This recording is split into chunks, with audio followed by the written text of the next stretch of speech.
my work done. She laughs at him. It's not like you're doing brain surgery. He smiles through a scowl. I'm not saying it's my business that you hang out with a bunch of possibly AIDS-riddled screaming Nelly faggots. You're homophobic. No, I am not homophobic. Maybe I have certain aesthetic problems with the, how you say, graphics of what you guys do.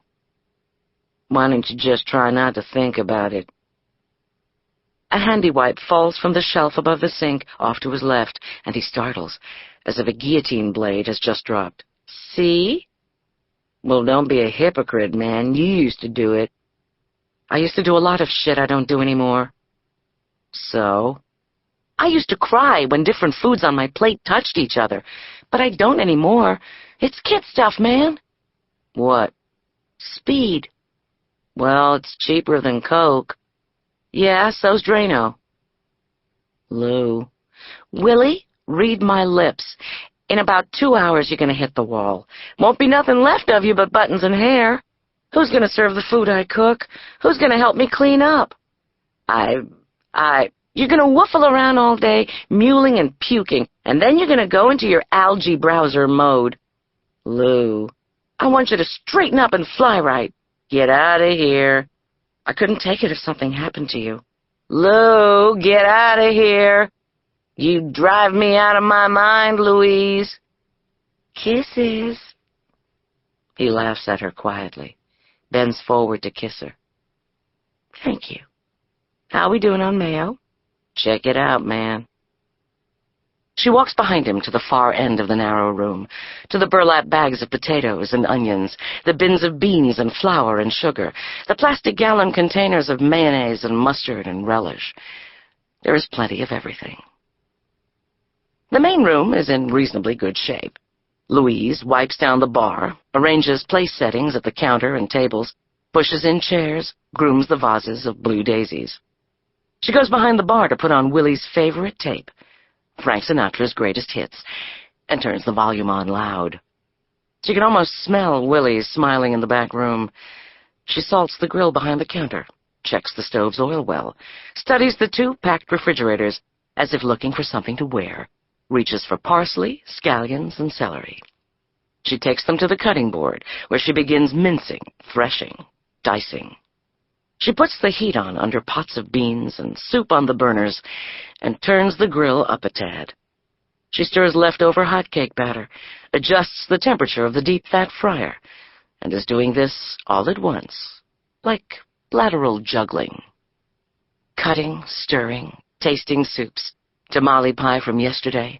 Through it all, she's chanting silently over and under Sinatra. The power of God is in me. The grace of God surrounds me. The power of God is in me. She can wrap herself in this protection the way a parrotfish spins a transparent sleeping bag around itself at night on the ocean's cold floor.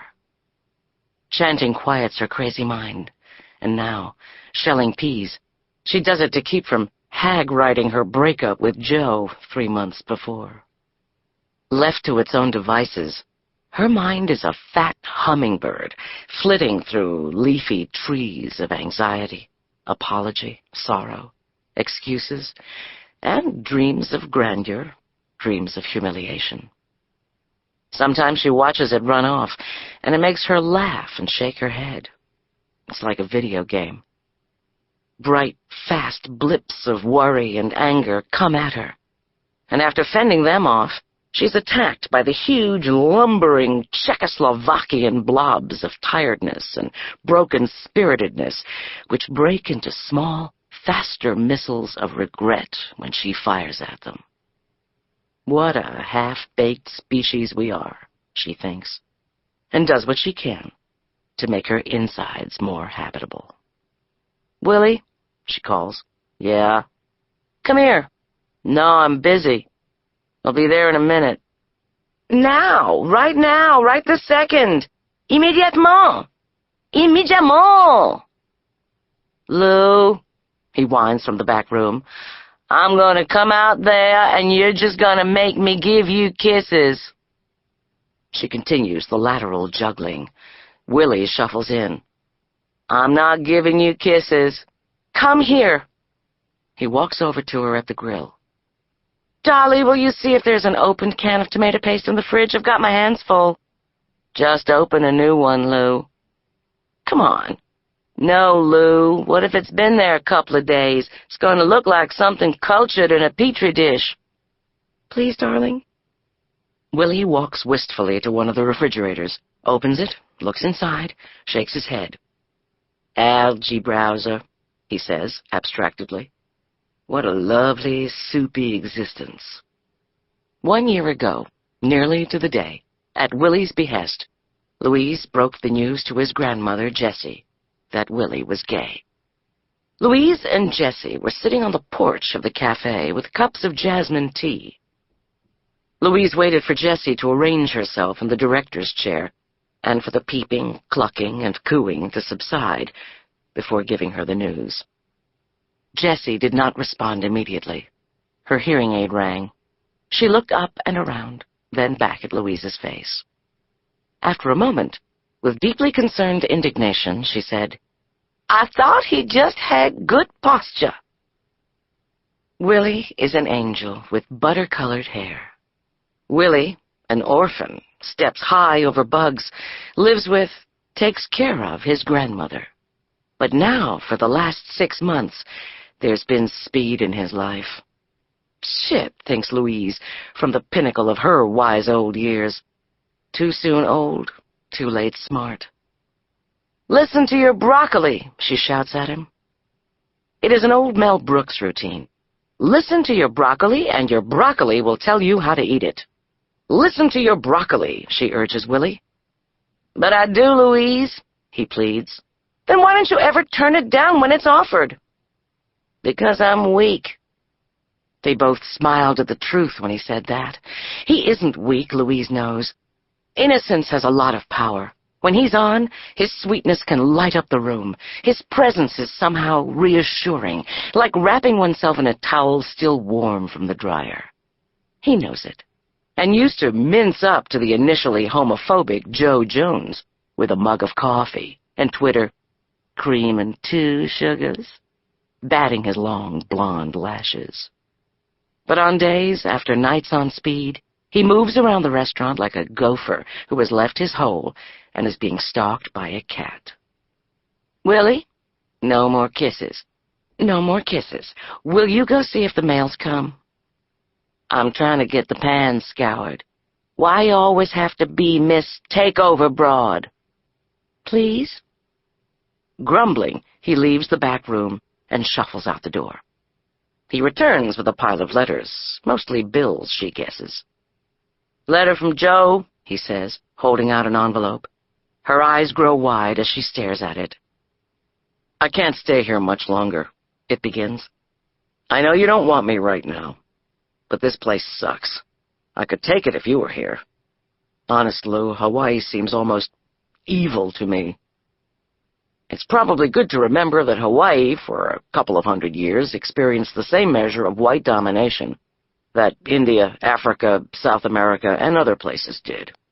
Geographically a goodly distance from home for the whiteys that made all the rules and did all the raping of women, resources, and manpower. So, during his time of power, Whitey behaved toward the native population in ways he could never get away with at home. This always seems to have long-lasting effects on the native population, like turning a huge percentage of them into shitheels, thieves, craven liars, and people you wouldn't want to meet on the beach. It also does quite a trip on the local whitey population, turning many of them into shitheels, liars, thieves on a grand scale, and deeply neurotic, guilt-ridden despots. The only reason you'd want to meet them on the beach is because they own the beach. So, my plan is this. Everybody go home. It should all be done on a racial basis. All the whiteys should live in whitey land, and all the natives should live in native land. And those who are the result of mixing the races could either commit suicide or join the Merchant Marine. I have to go now.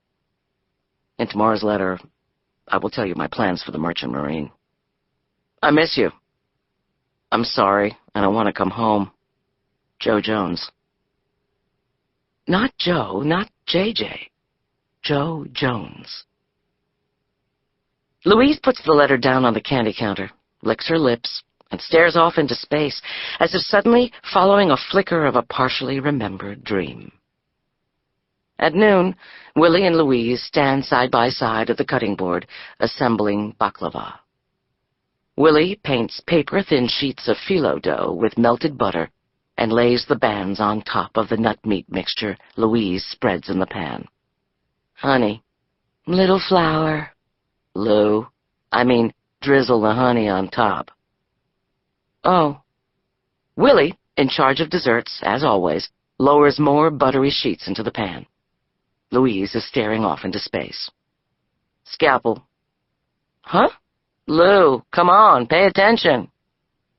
Louise looks into the pan, shakes her head to clear it, and spreads another layer of nut meat.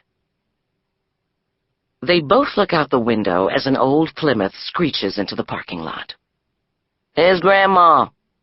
The car comes to an abrupt halt, 20 feet shy of the row of trees where white lines indicate parking spaces. The car bucks forward for several feet and stops again. Jessie's wizened face is fierce with concentration. You can almost see that her knuckles are white on the wheel. The car bursts forward again, stopping a foot in front of the eucalyptuses. God, Willie yells. I can't take it. Jessie backs the car up a bit. Willie shakes his head. A moment later, the car shoots forward and comes to rest against a tree. Ouch, Willie cries. Boom, it makes my nose hurt. After another moment, Jessie scuttles out of the car as if it is about to burst into flame. She stands several feet away, gaping at it. Then she dusts off her hands and stands sizing up the world. The bay, the trees, and finally her cafe, where Willie and Louise stand waving at the window. She is thin, stooped, and gorgeous at 79. She drapes a green beaded cardigan over her antler-like shoulders and draws herself up to her full 5'3". Her walk is like an egret in muddy water up to its knees, strutting, jutting. Willie and Louise turn and smile at each other and wait to hear her footsteps on the wooden steps of the porch. She shouldn't be driving, Willie. I don't want to deal with it today. Louise nods. In a moment, they hear her footsteps and what sounds like an excited dove clearing her throat. Throwing open the front door, she steps inside and stands, poised expectantly. Jessie, my love. Grandma. Willie. Louisa. Oh. Jessie clasps her hands in joy. Her voice has a lovely silvery rustle to it, like birdseed going up a vacuum cleaner. I missed you, Louise cries, having not seen her since last night. You must have a seat immediatement, and I'll bring you a lovely cup of tea. Jessie sits down at her table, one by the window. Did you remember to buy me a paper? Have I ever forgotten? What's that?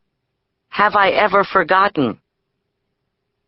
Louise washes honey and nut meat off her hands and brings Jessie a cup of tea and the morning's Chronicle. Louise bends down and kisses Jessie's neck a dozen times. You're my love, Lou, the old woman says. You're my love, and Willie. Jessie has owned the cafe for 7 years now. Louise has been the cook for 6. I lived, Jessie said once, on a farm near New Orleans, back when the vendors sold food on the street. Just after dawn, you'd hear horse hooves and cartwheels, and the vendors would cry as loud as they could, Yellow bananas, lady, dime a dozen. Strawberries, strawberries. And this most mournful man of all, oh, love so sad, he'd cry, I've got alligator pears. Alligator pears, don't you see? Avocado.